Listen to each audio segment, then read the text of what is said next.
welcome back to the Sword of Truth podcast, the alcohol-fueled chapter-by-chapter reread of the Sword of Truth series with a titful of craft brew on the side.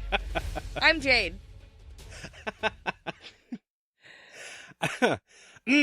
I'm Nate, and on this episode we are going to be sawing our way through Chapter 15 of Blood of the Fold.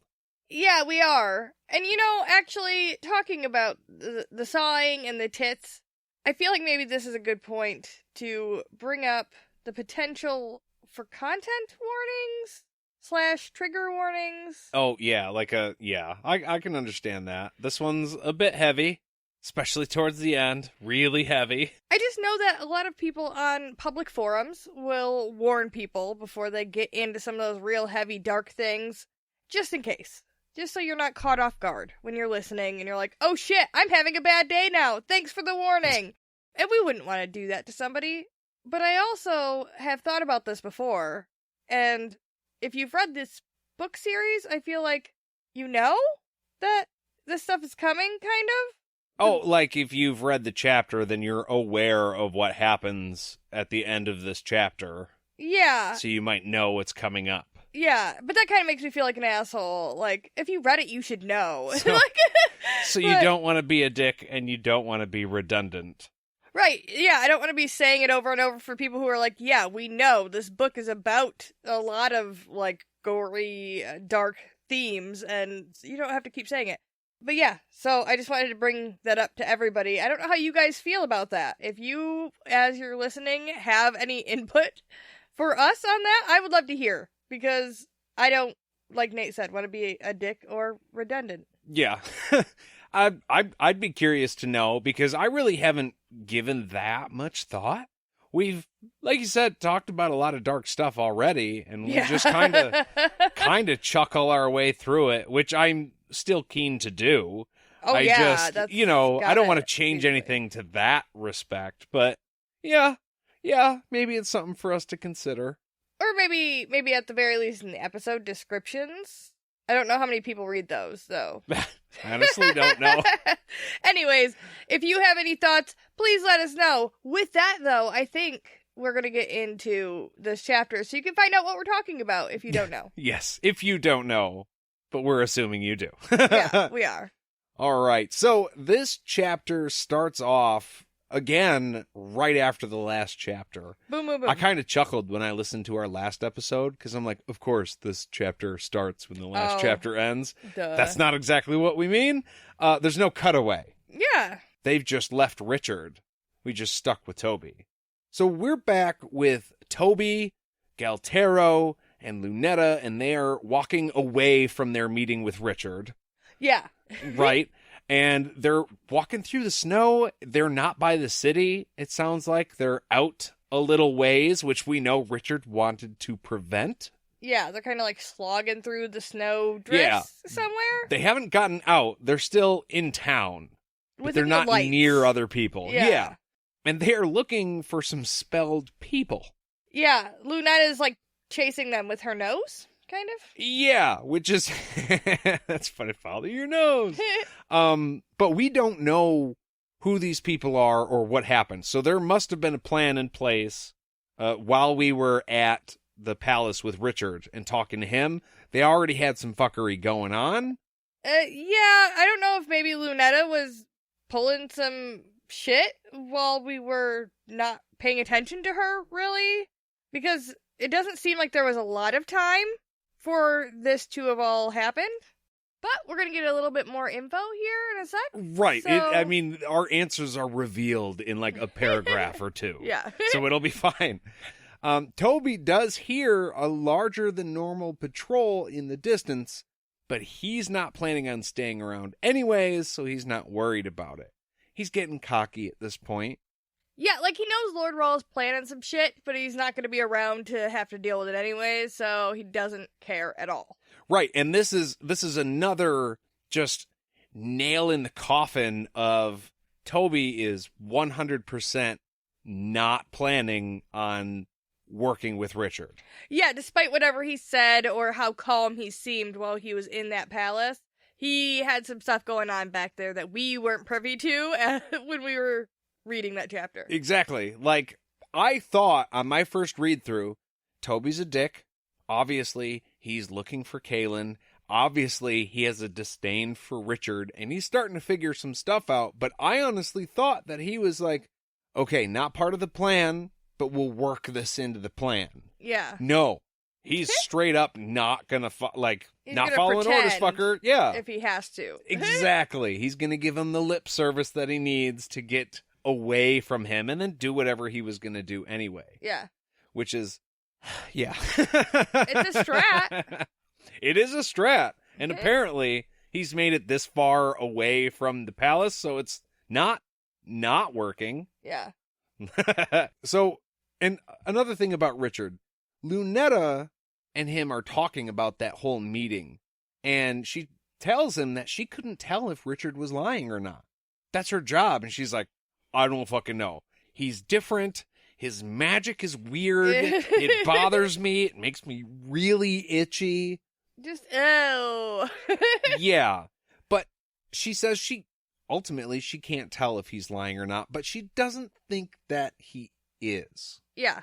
She thinks he's telling the truth, which means the whole thing we talked about Richard being super careful with his words didn't really even matter. Not even a little bit. Even though he said Kaylin's name and we're kind of both in agreement that probably shouldn't have done that.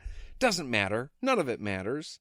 Well, it's also an interesting thing because she couldn't tell if he was telling the truth, which would have just been the truth that he believed was the truth, which isn't actually the truth, necessarily. You totally lost me in all of that. You said truth like 5 times. Well, the truth is subjective, I guess, at least as far as Lunetta perceives it. So it's just an interesting concept to think about the fact that she couldn't tell if he was telling the truth that he believed, which may not have actually been the truth. So what you're saying... That was twice in a row. I'm like, So what you're saying is he always tells the truth, even when he lies. Maybe? Yeah, I'm going to go with that. Okay. It makes sense in my brain. All right. It all lines up. So it's also revealed that Lunetta is leading them to a midden heap. That sounds like such a fun place to go on a hangout. Yeah, I had to look this up because I thought midden meant like shit pile. But it's not a shit pile. I mean, kinda. It might have shit in it. Yeah, it's a trash heap. It's like a dump. Yeah. I mean, not a modern dump, but a dump. Right. It's like a domestic shit pile. Yeah, for a lack of a better word. I can't quite picture this in my head. I don't know how a town would have a whole midden heap set up. I do drive past a dump every day on my way to work. There's one a half a mile from my shop, and it smells awful, and it stinks up the whole town, unfortunately. So I don't know how far away this might be also from the palace. I think it's like there's the city and like the wall of the city, and I think this is like beyond the wall. Like, oh, so they're outside the city. Yeah, they're like they could see the city lights, or outside of the palace wall, but still inside the city. I think they're outside the city. Like, they're not far. They can still see the city. They can still see the midden heap is lit from the lights of like the palace and the city and shit, but it's not in the city. Like, all the trash is outside, so it's because it smells. Right. Well, yeah, you don't want to smell that shit all day. Yeah. So it's all, and speaking of shit, that's funny. That's going to be funny here in a second.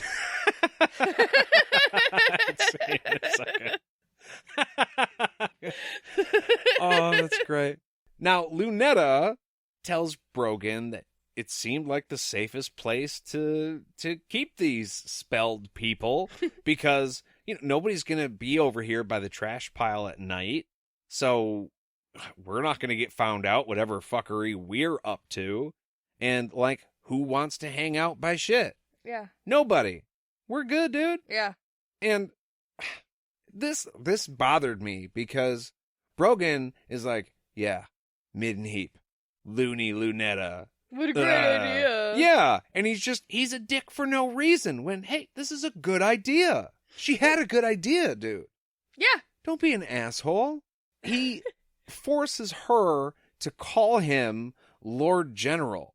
Like, not, hey, bro. Obviously, they're not that casual with each other, but he's super stringent with her, and yet at the same time, he's just calling her crazy, which we know she's, like, sensitive to.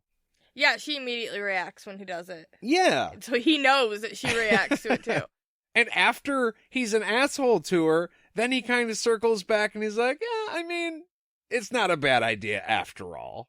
Yeah, well, it just shows you how ingrained that, like, initial hatred of her is, that immediately his first reaction is insult and demean her idea before he's like, oh, okay, maybe it is actually a great one. It's kind of like ready, fire, aim. Yeah.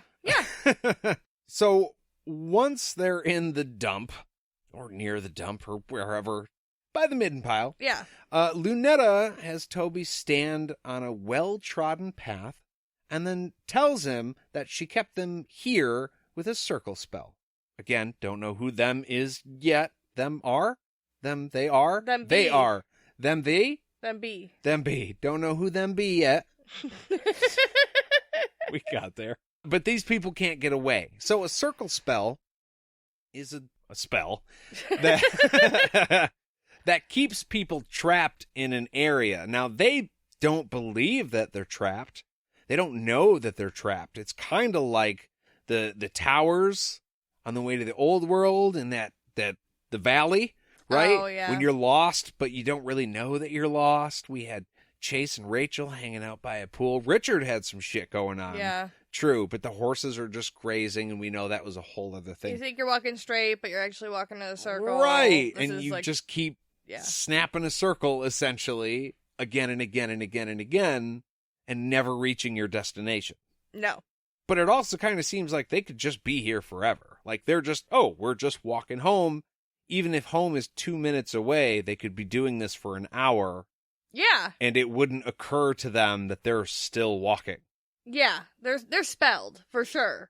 Like, it's not just their feet that's spelled, or, like, the ground that they're on, it's their brains. Okay, yeah. Yes, exactly. They're unaware they're being fucked with. Yeah. And eventually, while they're standing here on this path, Duchess Lumholtz shows up with her husband, the Duke, kick-ass Duke, in the distance. This was great. She huffs right past him the first time, doesn't say a fucking word. She's like, Lord Judge. yeah, you hear her mumbling. You tiny little fucker. But when they keep showing up, again, because they're just walking around in a circle, they get more and more worked up and, like, pissed off. They keep showing up in front of them, and they keep accusing them of following them. It's a very silly situation. They're like, quit following us! Except we're following you? No, wait, we're not, though. Who's in the lead here? You or me? Are we following you? What the hell? But no, she tells them off. She's like, hey, go back to your palace, dude. Yeah. We're going to ours. You go do your thing. We don't like each other. That's apparent. Quit being weird. Quit being weird. Fucking creeper in the woods. I see you. Weirdo. So yeah, they're just getting more and more upset. And at one point, the Duke gets pissed off at Gal for looking at his wife's chest. And he says the most hilarious line that stuck out to me only because I love this accent. And I feel like Buck, the guy who has narrated this book, could have leaned into it a little bit more if he wanted to be silly. I don't think he did. But This he's is like, a serious moment. please keep your eyes to yourself, sir, or I will chop you up and feed you to my dogs. I just, like, you're so civil. Like, I'm a noble guy. So I call people sir. Got to be polite. And then you threaten to chop them up and feed them to dogs. Not that I think that's necessarily a bad thing to say, somebody leering at your wife, or really any woman for that matter. Just, like, I got a kick out of him saying sir. Yeah. We used to do that on construction sites.